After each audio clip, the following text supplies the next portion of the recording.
So, Hervé, what do you think about the 2010 vintage? I think it's a great vintage, another great vintage. Different from the 09, of course. I mean, the 09 is probably more seduction at the moment. It's more seductive than the 10, but the 10 on the long term would be a fantastic vintage. We can compare easily these two vintages with the 89 and 90. I mean, both, it's almost the opposite of the 89 was classic and big, and 1990 was very glamorous. And we have the opposite situation with the 2009 and 10, but both vintages are absolutely outstanding. And how would you describe the difference between 2009 and 2010? I think at this stage, the 09 is offering maybe more fruit in the bouquet of the wine, in the taste of the wine than the 10, but the 10 has got this depth that is absolutely remarkable. I mean, these beautiful tannins. I mean, the amount of tannin on the 10 is just incredible. But those tannins are quite silky, even now, and it's sort of already, because they were picked. They are coming from grapes that are picked on the right time and very, very ripe. And we waited. It wasn't such an early vintage because we picked until the 15th of October, and we waited here until the Cabernet Sauvignon get absolutely ripe. So we delayed the picking, and we postponed the picking for a few more days in order to have absolutely ripe Cabernet Sauvignon. And this reflects on the quality of the wine and the characteristic of this 2010 Montrose. Definitely one of the Montrose to keep for 20, 25 years. But also the tannins at the same time, they're not aggressive. There's a lot of tannins, but they're very polished. Yeah, this is the whole objective during the harvest time, is to pick at the appropriate moment and wait for the Cabernet Sauvignon and the Merlot and the tannins to be absolutely ripe.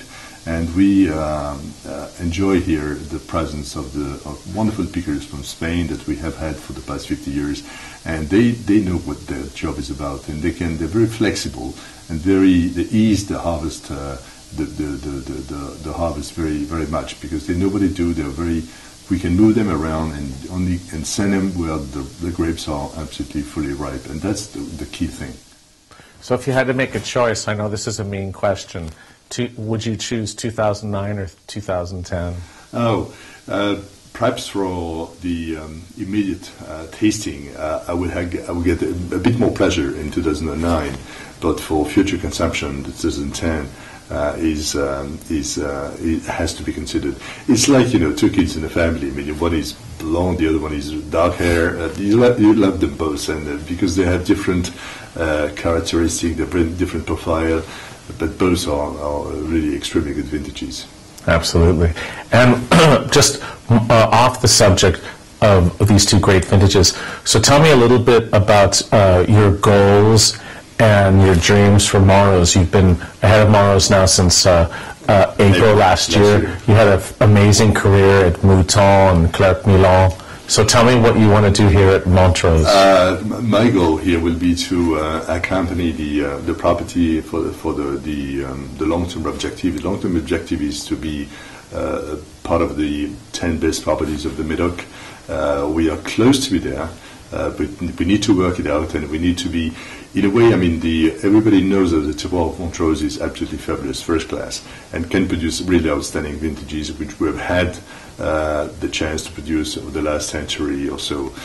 What we need now to do at Montrose is to show finally all the renovation works that have been implemented in the vineyard, in the chateau, and also we need to in a way, I mean, speak about the chateau, speak about the property, in order that people feel that this property is as glamorous as the best ones in the area.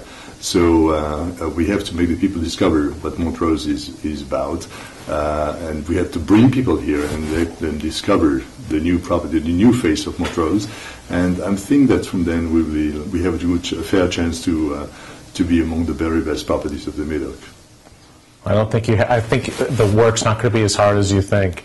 You're already there with 2,900 point wine, and with your expertise in marketing, promotion, and winemaking. I mean, starting with these two great vintages is a big start. You know, it's a great help to speak about the chateau and the vineyard and marketing. We have to develop more marketing and more communication. I think it's what Montrose lacks is maybe communication. Everybody knows if you ask the wine connoisseurs, the wine collectors, they know Montrose.